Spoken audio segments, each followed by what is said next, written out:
Bon, je vous garde pas longtemps parce que j'ai envie de boire, sûrement vous aussi, mais voilà. Pour ceux qui me connaissent pas, je m'appelle Valran, j'ai monté un média qui s'appelle Le Crayon et je suis le parrain de cette soirée parce que Martin m'a proposé, en fait, sur un visio, on se connaissait pas, de parrainer une soirée qui n'existait pas, avec des gens qui ne venaient pas, dans un lieu qui n'existait pas non plus. Et en fait, je sais pas, 3 semaines plus tard, un mois plus tard, il y avait 250 personnes. C'était sur une salle d'escalade qui ressemblait pas à grand chose, mais il y avait déjà une énergie, il y avait un truc, ça faisait très rap mec en fait. Et il y avait quelque chose d'assez urbain qui nous ressemblait en fait. Et là aujourd'hui, il y a déjà 2 fois plus de personnes et on n'est qu'à l'épisode 2. Et on a des entrepreneurs géniaux comme Guillaume qui sont là déjà pour nous parler. Donc imaginez ce que peut être l'épisode 3, ce que peut être l'épisode 5 et ce que peut être l'épisode 10. Et ça, c'est certes le succès de Martin, et d'ailleurs s'il vous plaît, applaudissements quand même pour Martin et son équipe évidemment. Mais c'est le succès d'abord et avant tout de l'écosystème en fait. C'est qu'on arrive à un moment critique où là aujourd'hui il est très clair pour beaucoup de monde, dont sûrement vous, que l'entrepreneuriat est la voie ou la potentielle voie pour créer une vie qui nous ressemble, qu'on a envie de mener.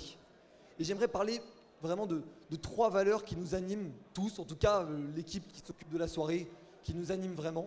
Et la première, c'est vraiment d'abord et avant tout, donner, créer, embarquer.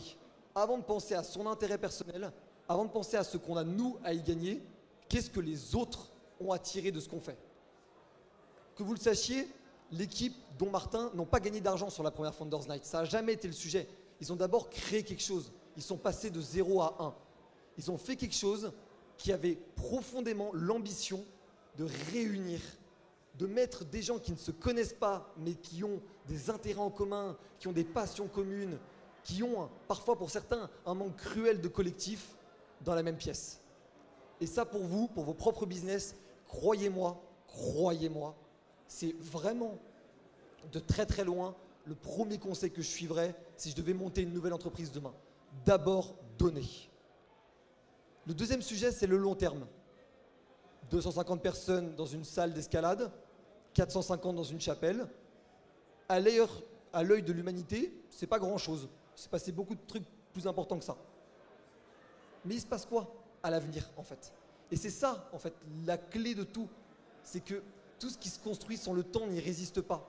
Et aujourd'hui, on prend notre temps de faire les choses, on prend notre temps de construire quelque chose, mais on prend surtout le temps de savoir exactement ce qu'on veut proposer aux gens. Avec les retours, et on en a eu, j'en ai eu des dizaines depuis que j'ai fait la soirée de ce soir. Et tous ces retours-là, c'est ultra positif parce qu'on est là pour recueillir tout ça et créer la meilleure soirée, la soirée la plus adaptée à ce que l'on veut tous.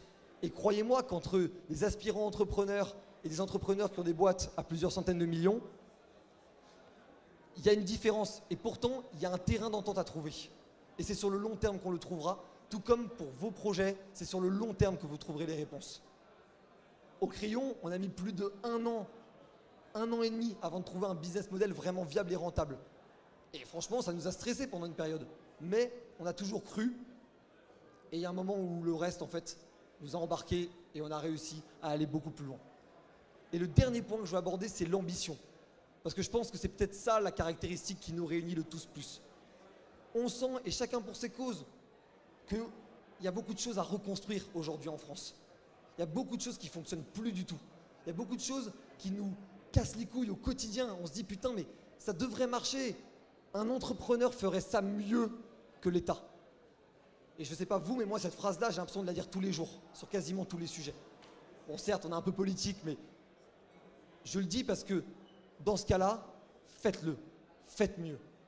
Ayons de l'ambition. On a un pays incroyable, magnifique, où en fait il y a des bars qui ressemblent à ça. Enfin, ça n'a aucun sens en fait, c'est vraiment. Mais on a de l'ambition, on a envie de le faire. Et c'est chacun d'entre nous, on ne sait pas lequel d'entre nous réussira vraiment un projet d'ampleur, celui qui transformera totalement une industrie.